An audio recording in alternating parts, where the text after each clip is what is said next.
हमारी मानसिकता ही है।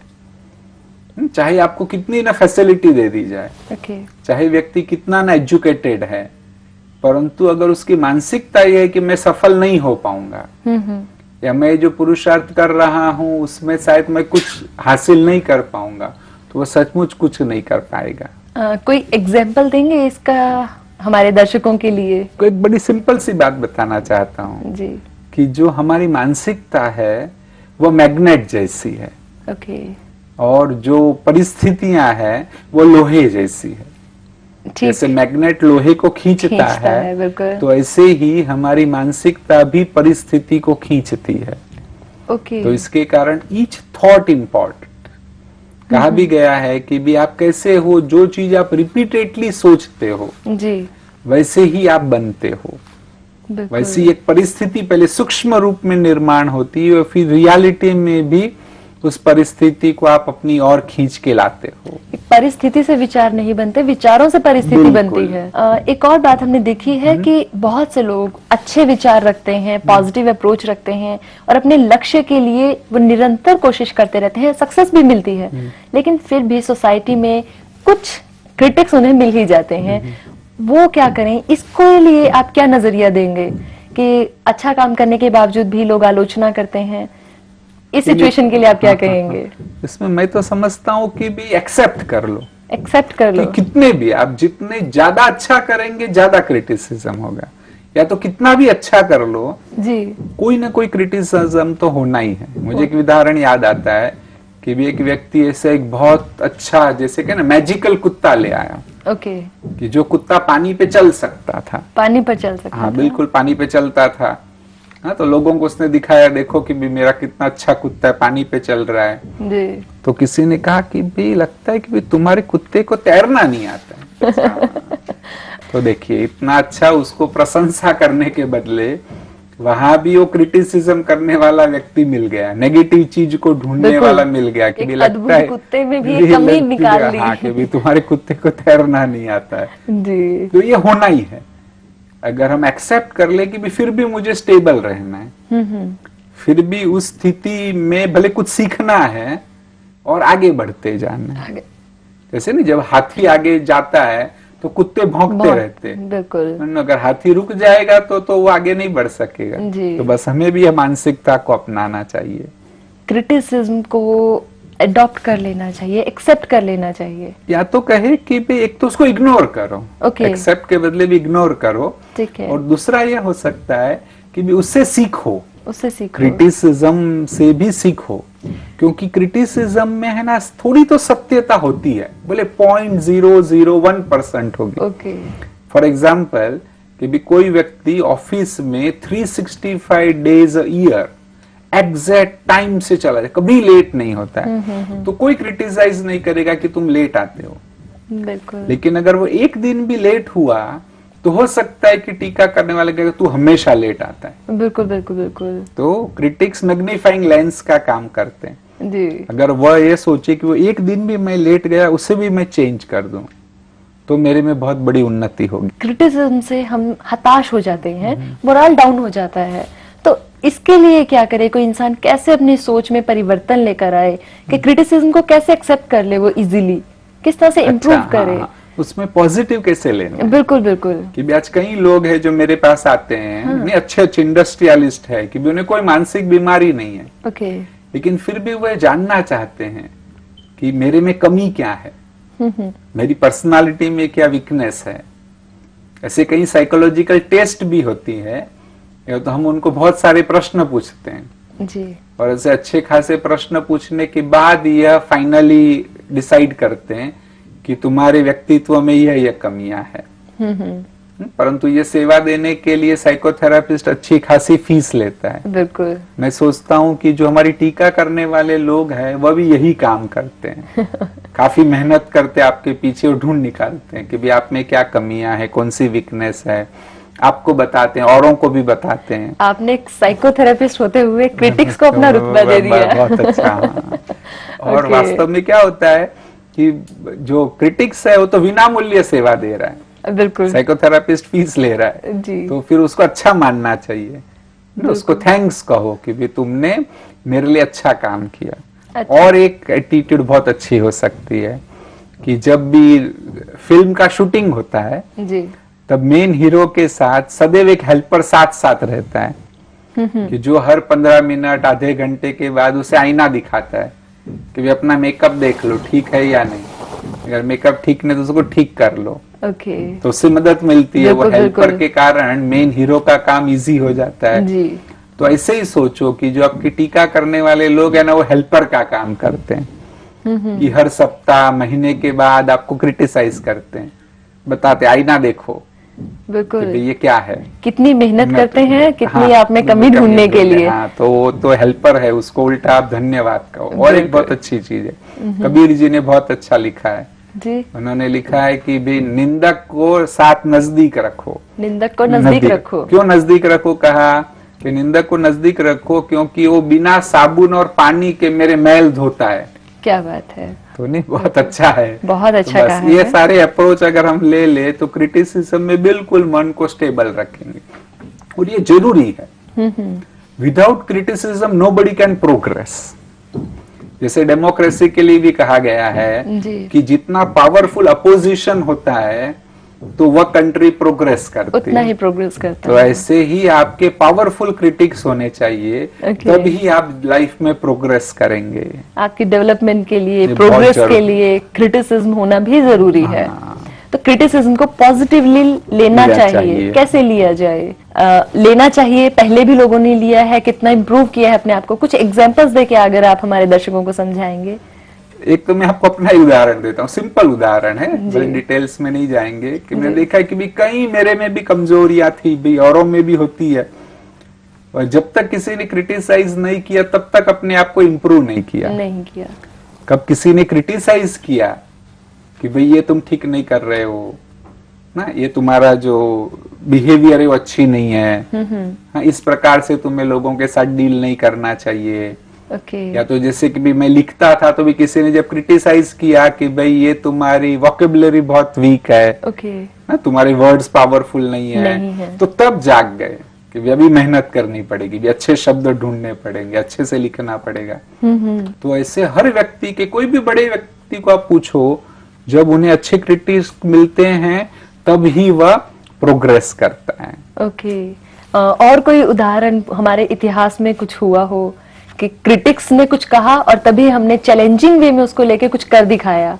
हाँ, एक बहुत अच्छा उदाहरण ध्यान में आ रहा है कि जब राइट ब्रदर्स प्लेन का इन्वेंशन कर रहे थे, ऐसा कोई मशीन की जो उड़ सके जी, तब तक तो इम्पॉसिबल माना जाता था कि वैसी कोई चीज उड़ नहीं सकती है। जब वो इन्वेंशन कर रहे थे तब न्यूयॉर्क टाइम्स ने ये क्रिटिसाइज किया कि भी क्या पागल सी बातें ये लोग कर रहे हैं, ये इम्पॉसिबल चीज हो ही नहीं सकती है, कुछ उड़ नहीं सकता, सिर्फ पंछी उड़ सकते हैं। हाँ, नहीं तो कोई नहीं उड़ सकता है। जी। परंतु ये इतिहास इस बात के लिए गवाह है कि ये क्रिटिसिज्म हुआ 1 सप्ताह के बाद ही पहला प्लेन उड़ा, और सचमुच उन्होंने इसको करके दिखाया जी। क्योंकि क्रिटिसिज्म को भी उन्होंने स्ट्रांग ले लिया, चैलेंज के रूप में लिया कि मुझे इसे सफल होना ही है। तो सचमुच आज सुपरसोनिक प्लेन भी हो गए। बिल्कुल बिल्कुल। अगर वो निराश होकर बैठ जाते तो शायद इतिहास कुछ और ही होता। जी, क्रिटिसिज्म से वो निराश नहीं हुए। उन्हें असफलता भी बहुत मिली इस बारे में। बिल्कुल, पहले काफी असफलता मिली, परंतु जब करते रहे और वो स्पिरिट था तो जैसे का 1 सप्ताह में सफलता मिल गई। तो असफलताओं से भी निराश नहीं होना चाहिए। इसके और भी कुछ उदाहरण आप हमें देंगे?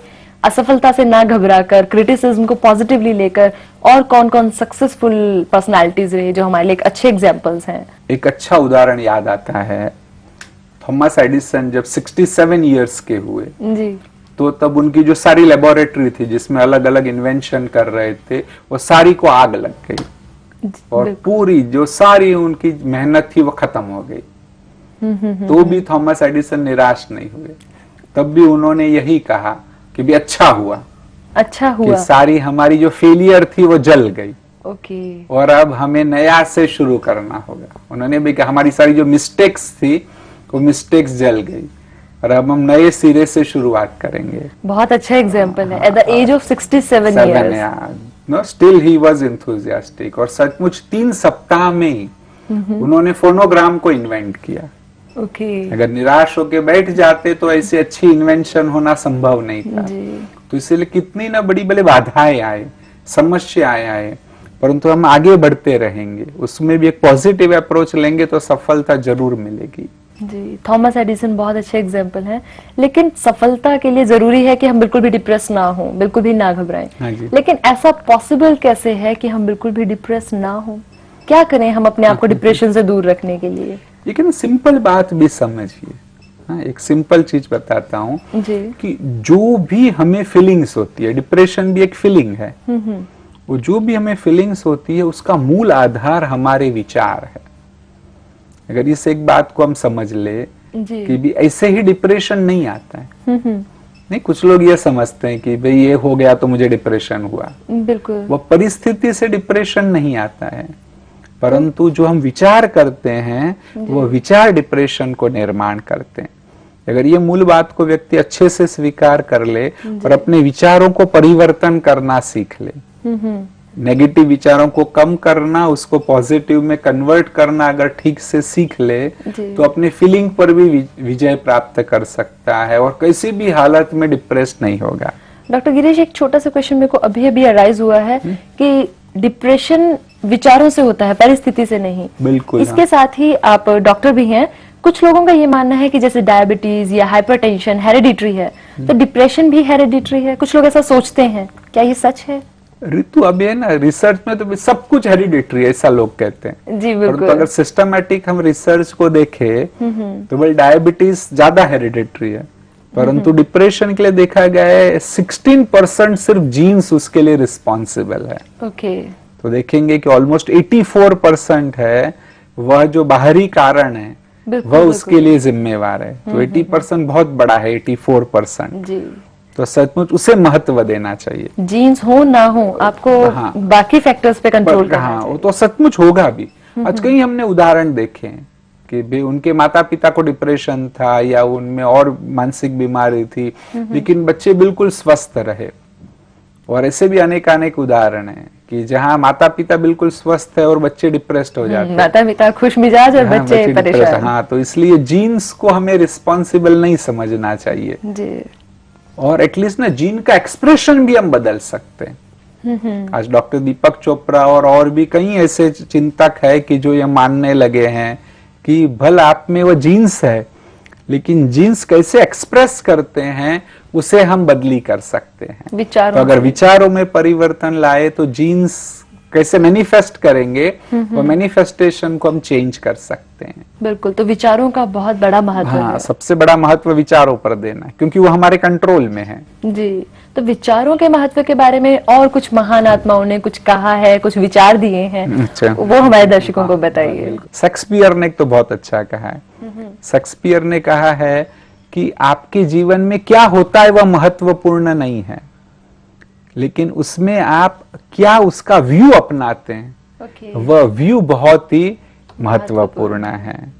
गांधी जी ने भी यह बात कही है कि दृष्टिकोण सबसे इंपॉर्टेंट है जी। जीवन में आप दृष्टिकोण को परिवर्तन करेंगे तो सब कुछ परिवर्तन हो जाएगा। हम परिस्थिति को नहीं बदल सकते, परंतु अपनी मनस्थिति को जरूर बदल सकते हैं। अपने नजरिए को शेक्सपियर ने भी बहुत अच्छी बात कही कि जो हमने आगे ये डिस्कस की जी। वैसे ही उन्होंने कहा है कि जो थॉट्स को समझ लेता है, थॉट्स को अंडरस्टैंड करता है, वो मैनिफेस्टेशन को भी चेंज कर लेता है। इसीलिए उन्होंने ये भी कहा कि नहीं, दुनिया एक ड्रामा है।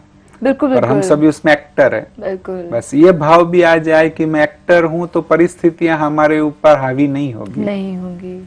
हमारे बहुत से दर्शक हमारा शो देख रहे होंगे कि ये लोग ऐसे ही बोल रहे हैं, विचारों का कोई कंट्रोल नहीं है, बल्कि मेरे तो हालात ही ऐसे थे, मेरी प्रॉब्लम एक्चुअल है। उन दर्शकों को आप कैसे समझाएंगे कि परिस्थिति तो वास्तव में कागज का शेर है, परिस्थिति में जान नहीं है।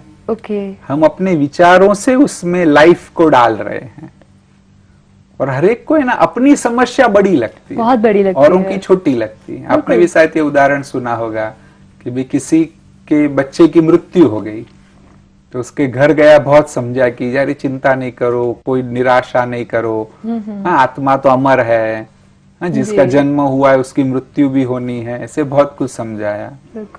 फिर थोड़े दिन के बाद उसका कुत्ता मर गया, उसी व्यक्ति का। तो बहुत रोने लगा, बहुत रोने लगा। तो वो आया, उसने कहा कि अरे आपने तो आके मुझे समझाया था इतना जब मेरे बच्चे की मृत्यु हो गई, आप भी अपनी स्टेबिलिटी को रखो, डरो नहीं, है आत्मा तो अमर है। तो भी वो बहुत रोने लगा, क्यों रोते हो, तुम तो इतने ज्ञानी हो। तो उसने कहा अरे भैया वो बेटा तो तुम्हारा था और कुत्ता मेरा है, बिल्कुल, तो मर गया तो कुत्ता मेरा, इसलिए मैं रो रहा हूँ। अपनी समस्या बहुत बड़ी लगती है। अपने को, हर एक व्यक्ति को अपनी समस्या बहुत बड़ी लगती है, परंतु ये सचमुच अगर अप्रोच अपनाया जाए कि मेरे थॉट सबसे इंपॉर्टेंट है, इस पर एक सारी थेरापी निर्माण हुई है, जिसको कहते हैं कॉग्निटिव थेरापी जी। अर्थात कि विचारों में परिवर्तन ला करके हम डिप्रेशन पर भी विजय प्राप्त कर सकते। इस पर रिसर्च भी हुई है सचमुच। और ये भी देखा गया कि दवाइयां जितनी काम करती है जी, है ना, उतनी ही ये जो है विचारों की थेरापी, कॉग्निटिव थेरापी, हाँ कॉग्निटिव बिहेवियर थेरापी, वो मोर और लेस इक्वली इफेक्टिव है। एंटी डिप्रेशन जितनी मदद करते उतनी ही ये साइकोथेरापी भी हेल्पफुल है। डॉक्टर गिरीश, नेगेटिव थॉट्स, विचार बहुत इंपॉर्टेंट हैं, पॉजिटिव होने चाहिए तो आप सक्सेस करेंगे, प्रोग्रेस करेंगे, सक्सेस आपको मिलेगी। लेकिन नेगेटिव थॉट्स बहुत रहते हैं। मैं आपको पर्सनली बताती हूँ कि मुझे भी बहुत बार मुझे ये फील होता है, नहीं मैं ऐसा नहीं कर सकती, ये मेरे साथ ही क्यों होता है, मुझे ऐसा नहीं करना चाहिए, मैं जितना भी कोशिश कर लूं मुझे ये नहीं मिलेगा। तो ये सब नेगेटिव थॉट्स हैं, ये क्यों होते हैं? और आप प्लीज हेल्प अस, कोई सिंपलेस्ट वे बताइए, इजीएस्ट वे, जिससे हम इन नेगेटिव थॉट्स को दूर कर सकें। इससे मेरे सभी दर्शकों को भी बहुत फायदा मिलेगा। सिंपलेस्ट चीज अगर सोचनी हो कि सबसे इजी काम क्या करो, तो एक काम करो कि अपने नेगेटिव थॉट, हाँ वो घड़ी पहन लो, और जब जब भी आए नेगेटिव थॉट काउंट करते जाओ, 1 2 3। हाँ भले हो सकता है कि 1 घंटे में 50 नेगेटिव विचार आए, टिक टिक करते जाओ और वो काउंट होता जाए, काउंटर पहन लो। और उससे क्या होगा, मैंने कई पेशेंट्स को कराया भी है जी, कि अगर 3 घंटे के बाद आपको लगा कि भी अरे मेरे तो 100 नेगेटिव विचार आ गए, तो आप जाग जाएंगे। ऐसे दिन में भले 500 भी नेगेटिव विचार है ना, आपको पता नहीं चलता, आप सोचते चलो ये तो चल रहा है नॉर्मल। लेकिन जब काउंट करने लगते हैं कि भी 1 घंटे में मेरे इतने नेगेटिव विचार आए, तो immediately you will start doing something, लेकिन उसे कम करना है। लेकिन कहीं ऐसा तो नहीं होगा कि मैं और नेगेटिव बन जाऊं, अब मेरा कुछ नहीं हो सकता, मेरे तो मन पर, मेरे विचारों पर हावी हो चुकी है नेगेटिव। नहीं, वास्तव में ये होगा कि आप जागृत होंगे। एक्सट्रीमली सेंसिटिव व्यक्ति में आप कहते वो भी हो सकता है कि वो ज्यादा इंफीरियर फील करे, ज्यादा डिप्रेस्ड हो। लेकिन एक एवरेज व्यक्ति है वो उसमें कॉन्शियस होगा कि अब मुझे इसको कम करने की कोशिश करनी है, और ऑटोमेटिक वो कोई ना कोई कदम उठाएगा। जब तक काउंट नहीं किया है वो वैसे ही चल रहा है, बिल्कुल आपके विचार आ रहे हैं और आप उसके बारे में कुछ भी नहीं कर रहे, समझते हैं कि ये तो एक जीवन का हिस्सा है जी। तो अब नेगेटिव थॉट्स को हमने काउंट कर लिया, अब इसको ओवरकम कैसे किया जाए, कम कैसे किया जाए नेगेटिविटी को? ओवरकम करने का और एक अच्छा सिंपल सा उपाय बताता हूँ। हाँ जी। उसको कम करने का एक सिंपल उपाय है कि साक्षी भाव से उसे देखो। साक्षी भाव से? विटनेस नहीं, जैसे कि हम और किसको देखते हैं। देखिए और एक बात सिंपल बताता हूँ कि एक छोटा सा बच्चा है कि जो शरारत कर रहा है, वो बच्चे को आप कहें शट आप चुप बैठो, तो शायद वो चुप नहीं बैठेगा, उल्टा और मस्ती करेगा। बिल्कुल। परंतु आप उसे साक्षी भाव से एकदम एकाग्र होके देखने लगो। जैसे उसे मालूम पड़ता है कि भी कोई बड़ा व्यक्ति मुझे साक्षी भाव से देख रहा है, तो तुरंत चुपचाप हो जाएगा, शांति से बैठ जाएगा। तो मन का भी ऐसा ही है, जब मन को आप एक साक्षी भाव से देखने लगेंगे तो उस समय कोई विचार नहीं आएंगे। सचमुच करके देखने जैसा है। अब इसको प्रैक्टिकली किया कैसे जाए, साक्षी भाव से कैसे देखा जाए? अच्छा, हर आम इंसान के बस की बात नहीं है, हमें समझ नहीं आएगा ऐसे। क्या करना प्रैक्टिकली क्या किया जाए? पहले तो ये बताता हूँ आपको कि भी साक्षी भाव से देखने से फायदा क्या होगा। हाँ बिल्कुल, जो कहा ना कि भी साक्षी भाव से देखेंगे तो दूसरे विचार नहीं आएंगे। जैसे बच्चा शांत हो गया, ठीक है, मन भी शांत हो जाएगा जी। दूसरा, जब आप साक्षी भाव से देखने लगेंगे तो आपको पता चलेगा कि भी आप ये जो सब अंदर में चल रहा है ना, उथल पुथल जो भी चल रही है अंदर में, आप उससे उपराम हो। No, you are about it, you are different than that. नहीं, वो भी फीलिंग आ सकती है। और जब ये फीलिंग अगर आ गई आप में कि भी you are different than those feelings, you are different than those thoughts, if you can rise above those thoughts तो इट्स वंडरफुल। तो नहीं सदा के लिए वह चीज खत्म हो जाएगी। तो एक बहुत बड़ा फायदा है। और जो अभी आप प्रश्न पूछ रहे हैं कि भी कैसे करें, बिल्कुल मैं भी चाहूंगी कि मैं भी वो साक्षी भाव से देखूं और उपराम हो जाऊं, लेकिन करूं क्या? हाँ, कैसे किया जाए? हाँ, तो उसके लिए एक तो ये प्रैक्टिस करनी चाहिए। एक सिंपल प्रैक्टिस तो यह है कि अपनी सांस की गति को ऑब्जर्व करो साक्षी भाव से। किसी भी समय आप चेक करेंगे तो एक नासिका चलती है जी। कभी कभार हो सकता है दोनों चल रही है। तो जो भी राइट या लेफ्ट, जो नासिका से आप सांस ले रहे, सांस बाहर आ रहा है, बस उसको साक्षी भाव से देखो। कुछ भी नहीं, वो धीमा है, ज्यादा है, स्लो है, जो भी है, भारी है, हल्का है, उसमें जाना नहीं है। उसके बारे में नहीं सोचना है। हमें बस उसे साक्षी भाव से देखना है। सांस ले रहा हूं, सांस बाहर आ रहा है, सांस ले रहा हूं, सांस बाहर आता है। तो एक तो उसमें यह होता है कि आप गहरा सांस लेते हो ऑटोमेटिकली जी। और दूसरा मैंने ये ऑब्जर्व किया कि जब आप इसे देखने लगते हैं तो ऑटोमेटिकली मन शांत होने लगता है। कुछ समय मैंने ये अभ्यास किया तो इतना ही वंडरफुल लगा कि जैसे कि यहीं पर एक पॉइंट पर ही बस ध्यान है कि भी ले रहा हूं बाहर।